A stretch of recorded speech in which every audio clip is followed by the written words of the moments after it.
Ազգային ժողովի ուժեղ Հայաստան եւ Հայաստան խմբակցությունների հարգելի պատգամավորներ, նիստին հետևող քաղաքացիներ։ Կարելի է տպավորություն ստանալ, որ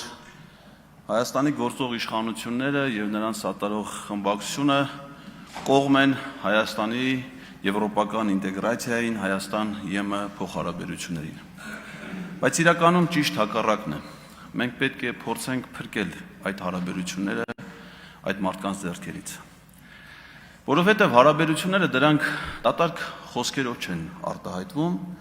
այլ բանակցություններով, որոնք ստանում են իրավապայմանագրային դրսևորում եւ հետագայում այդ պայմանագրային դրույթները կյանքի են կոչվում։ Այս պահին Հայաստան-ԵՄ փոխհարաբերությունների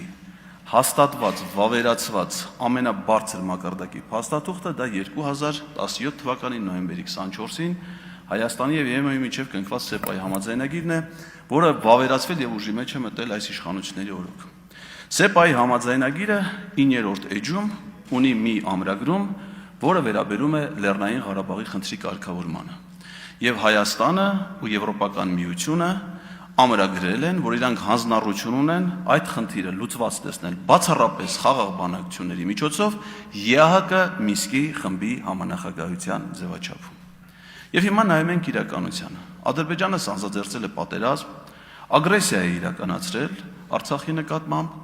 օկուպացրել է Արցախի տարածքները, բնաջնջել է այնտեղ բնակվող հայ բնակչությանը, բռնի տեղահանության է ենթարկել եւ ինչ է ենթադրում Եվրոպական միության եւ Հայաստանի իշխանությունների վարքագիծը, որոնք վավերացրել են այդ փաստաթուղթը։ ՍԵՊԱ-ն վավերացված է եւ Հայաստանի ազգային ժողովի կողմից, եւ Եվրոպական խորհրդարանի կողմից, եւ Եվրամիության անդամ բոլոր երկրների խորհրդարանների կողմից։ Ես երջանկություն եմ ունեցել անձամբ ներկա գտնվել Լեհաստանի Սեյմում եւ Սենատում այդ համաձայնագրերի վավերացման գործընթացին, որը ի դեպ ընդունվել է միաձայն 0 դեմ, 0 ձեռնպահ քվեարկության արդյունքներում։ Եթե կողմերը ստանձնում են պարտավորություններ, պիտի հետևեն դրա կատարմանը։ Այն դեպքում, երբ որ տեղի ունեցավ ռուս-ուկրաինական հակամարտությունը, անվերջանալի կարելի է թվարկել, թե ինչ պատժամիջոցներ է կիրառել Եվրոպական միությունը եւ անդամ երկրները Ռուսաստանի դեմ։ Կարող եք թվարկել թեկուզ մեկ պատժամիջոց, որը Հայաստանի պահանջով ըստ ՍԵՊԱ-ի համաձայնագրի Եվրոպական միությունը կիրառել է Ադրբեջանի նկատմամբ։ Չեք կարող։ Իսկ ինչ կարող ենք մենք արձանագրել։ 2021 թվականի դեկտեմբերի 14-ին Եվրոպական միության խորհրդի նախագահ Շարլ Միշելը Բրյուսել է հրավիրում Հայաստանի վարչապետին եւ Ադրբեջանի նախագահին։ Եվ սկսում են անհասկանալի ձևաչափով բանակցություններ։ Ինչու անհասկանալի, որովհետեւ ոչ Հայաստանն է Եվրոպական միության անդամ, ոչ Ադրբեջանը։ Ոչ Եվրամիությունը մեր երկրների նկատմամբ ունի պարտավորություններ, ոչ մենք այդ կազմակերպությանը։ Միջազգային որևէ մանդատ Եվրոպական միությունը չունի հայ-ադրբեջանական կոնֆլիկտի կարգավորման իմաստով։ Բայց երկու երկրների ղեկավարները գնում են Բրյուսել Շարլ Միշելի մասնակցությամբ տեղի ունենում առաջի հանդիպումը։ Ինչ է լինում դրանից հետո։ Վարչապետը վերադառնում է Հայաստան եւ 2021 թվականի դեկտեմբերի 26-ին այցելում է Սահմանադրական դատարան եւ հանդիպում ունենում Սահմանադրական դատարանի դատավորների հետ։ Ոչ սահմանադրությունը, ոչ սահմանադրական դատարանի մասին սահմանադրական օրենքը չի նախատեսում դատարան դիմող սուբյեկտի կամ պատասխանող սուբյեկտի խորհրդակցություն բարձր դատարանի դատավորների հետ։ Այդ հանդիպանը չի մասնակցել սահմանադրական դատարանի միայն երկու դատավոր՝ Հրայր Թովմասյանը եւ Արևիկ Պետրոսյանը։ Իսկ ինչ կարող էր հետաքրքրել Նիկոլ Փաշինյանին ՍԴ դատավորներից։ Սահմանադրության փոփոխություն ադրբեջանական պահանջներով, որովհետև 21 թվականի մարտին Իլհամ Ալիևը առաջին անգամ էր խոսել Հայաստանի նոր սահմանադրության ընդունման անհրաժեշտության մասին Բաքվում տեղի ունեցած մի կոնֆերանսի ժամանակ եւ 2021 թվականի սեպտեմբերին հարցազրույց էր տվել թուրքական Անադոլու գործակալությանը նորից խոսելով նոր սահմանադրության ընդունման մասին։ Դրանից անմիջապես հետո Նիկոլ Փաշինյանը ստորագրում է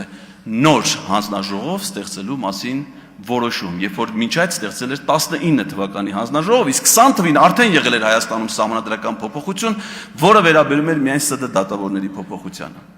21 թվականին անընդհատ հանդիպումներ են եղել Եվրամիության հովանու ներքո։ Եվ ինչի են հանգեցրել այդ հանդիպումները, ենթադրվում է, որ դրանք պետք է լինեին բանակցություններ, բերեին խաղաղության։ Օգոստոսի 30-ի հանդիպումից մի քանի օր հետո 2022 թվականի սեպտեմբերի 13-ին Ադրբեջանը հարձակվում է Հայաստանի վրա։ Դա մենք անվանում ենք պայմանականորեն ջերմուկի պատերազմ։ Եվ ինչ է լինում այդ հանդիպումից, այդ հարձակումից մի քանի օր հետո, 2022 թվականի սեպտեմբերի 22-ին Նիկոլ Փաշինյանը մեկնում է Նյու Յորք եւ ելույթ է ունենում ՄԱԿ-ի գլխավոր ասամբլեայի ամբիոնից եւ ուշադրություն հիշեցնում եմ ձեզ, թե ինչ հարց նա տվեց Իլհամ Ալիևին։ Միգուցե բառացի չցիտեմ, բայց հիմնական մասը կասեմ։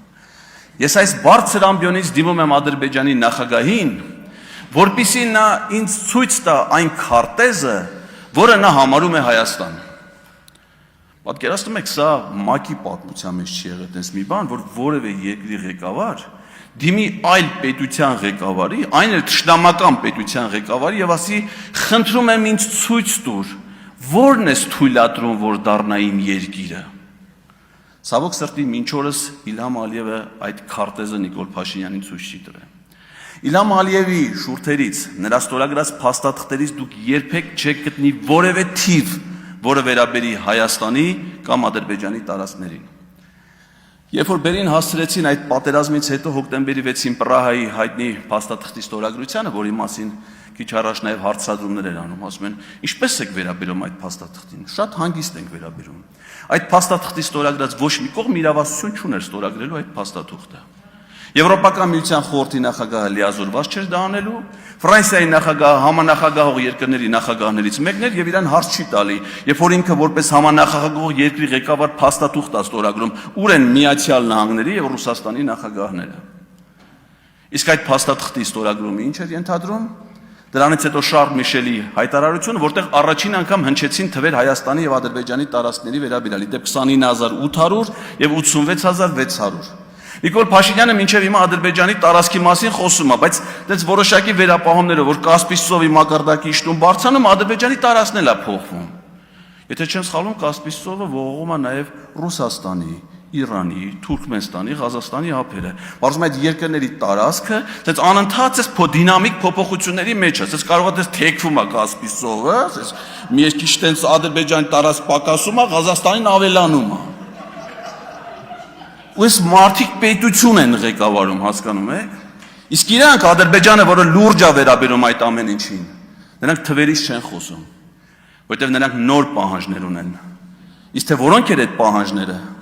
արդեն կառավարությունը հավանություն է տվել եւ ներկայացրել ազգային ժողով, իսկ ազգային ժողովի նախագահը որոշել է, որ մենք դա պետքա քննարկենք երկուշաբթի օրը ժամը 10-ին։ Ադրբեջանական պահանջների մի ամբողջություն, որի նպատակն է պարզապես վերացնել հայկական պետականությունը եւ այս տարածքի վրա հիմնել նոր պետական կազմավորում։ Մենք մեծ մարտահրավերների, մեծ ռիսկերի առաջ ենք կանգնած։ Ասում են, պատգամավորներից մեկ ասում է,